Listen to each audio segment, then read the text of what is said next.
النهاردة هنتكلم عن الرومانسية، عن المشاعر، عن العاطفة. الأنمي ده نحكي عن الولد بتاعنا ده اللي هو كل الناس بتخاف من شكله، وأول ما بيوصله كده يجروا بعيد. ترارارارا، رارارارا.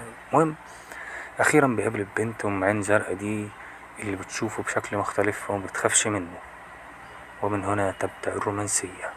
ترارارارا، رارارارا. والأنمي عجبني بصراحة، فيه كوميديا ورومانسية.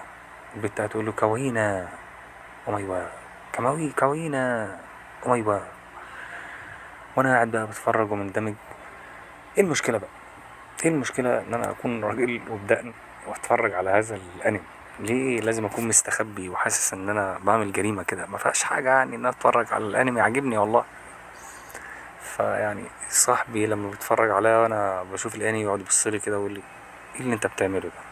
حاسس ان انا بعمل فسق وفجور والله. ما فيهاش حاجة يا جماعة ان انت تتفرج على انمي رومانسي ومش لازم تخبي التليفون وتجيب السماعة، ما فيهاش حاجة. يلا، سلام عليكم.